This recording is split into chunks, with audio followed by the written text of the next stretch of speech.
You're watching By Line on CBS 10 WILM. Here's your host, Don Ansell. We're back. We're talking about the beach plan, and there's going to be a lot of hopefully good information that you can use from the show, so stick with us. Our guests are Tyler Newman. He is a legislative lobbyist with BASE, Business Alliance for a Sound Economy, and John Gainey, who is an insurance specialist. He's been in the insurance industry for over 30 years in many capacities.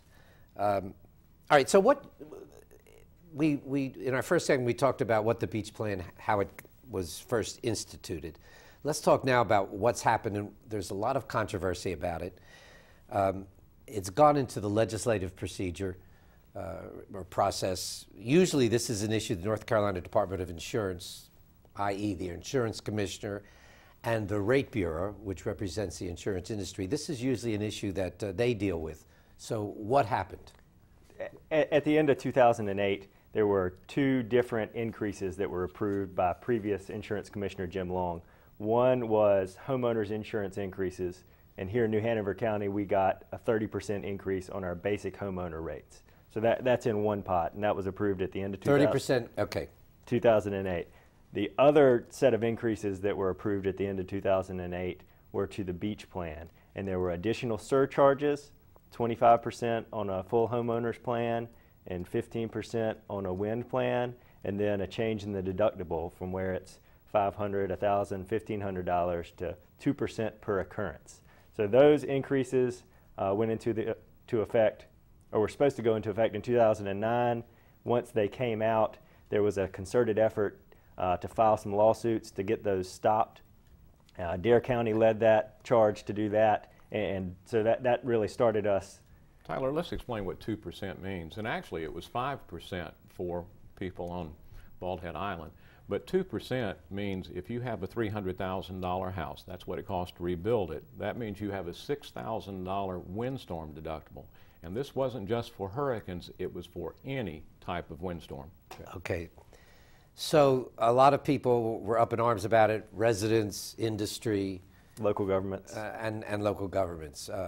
And so a judge put a stop to it, and here we are today.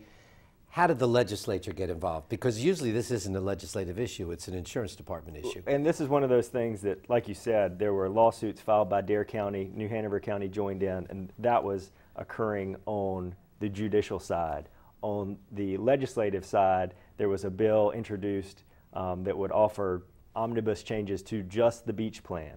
So we're not talking about the 30% increase in your homeowner rates, we're just talking about the beach plan and some changes to stabilize the finances of that and to offer some sort of, I think there are a handful of positive things in the bill that's going through the process right now, but it's just to the beach plan. Okay. And there's been criticism that the insurance commissioner and the insurance industry are sort of in league and have slowly been increasing the number of homeowners now required to purchase the beach plan, including residents who have really a minimum risk of storm damage because of their location. Is there, what's your comment on that? Well, that's absolutely true. As companies decide to walk away from the coast or walk away from the wind exposure, people have no choice but to go to the beach plan and or the wind pool to obtain their homeowners insurance. And unfortunately, the insurance industry for 20+ years has been threatening to walk away from the coast, and in some cases, if they didn't get what they wanted, rate-wise and deductible-wise, walk away from the state. So is that sort of the dynamics that are going on now? That the insurance company is sort of holding the state, residents, the insurance commissioner hostage by saying, hey, if you don't do what we want, we're not going to cover people in this region? Or the state. Or the state of North Carolina. How realistic is that? Well, I think that's part of the argument that's going on at the General Assembly about this beach plan bill, the necessity to stabilize the finances in the plan, otherwise the companies are going to leave North Carolina and not write policies for anybody. But I mean, do you think is that a real possibility? Do people really fear that the entire insurance industry will leave North Carolina and we'll be a state where nobody will write homeowners?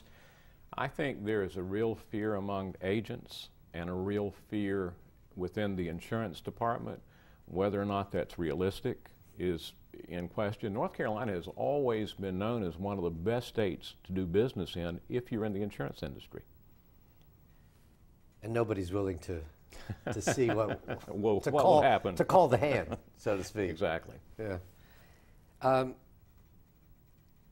The insurance industry has been saying that they need to build up their resources in case a devastating storm hits the region, like an Andrew or a Hugo or even a Katrina.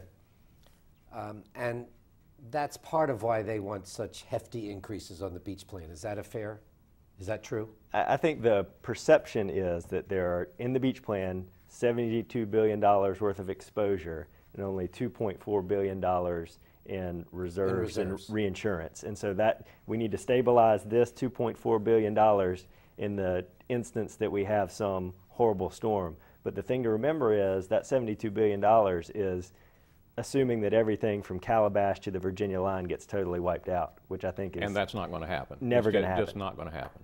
And I think getting your mind around some of those numbers, that the way that they're being portrayed. But that's how the insurance industry is portraying, look, if we get a devastating storm like Katrina and everything's wiped out, we don't have the resources, and so we need to add to this fund. And the way the beach plan works is the companies would be on the hook, per se, for those overages were the beach plan to be defunct, because they share in all the profits and the losses as the bill is written All right, so previously. if this is unfair and unreasonable, why do you think the insurance commissioner, Jim Long first, and now the new insurance commissioner, Godwin, has gone along with it? Unfortunately, the insurance commissioner's office is a political office, and he stays in office because people vote for him.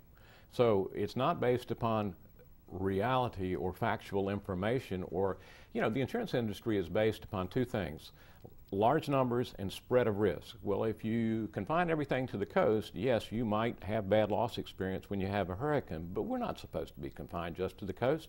We're supposed to have spread of risk across the entire state, and for that matter, the whole nation and the whole world. And so are we saying he's also like looking at, well, if the people on the coast don't vote for me, I got the rest of the state? Is that what you're saying? That's my opinion. But one way to potentially deal with that is maybe set up a utility-style commission for the insurance. So it's not one person. You know, Commissioner Goodwin stepped into a situation where these increases were approved by Commissioner Long. Yeah, but he could have, he is the insurance commissioner. He could have said, I'm the new insurance commissioner, things are going, I'm going to change it. Could he not? He could. Okay, we're going to come back and we'll talk more about what's likely to happen, where is all this likely to end when we come back. Stay with us.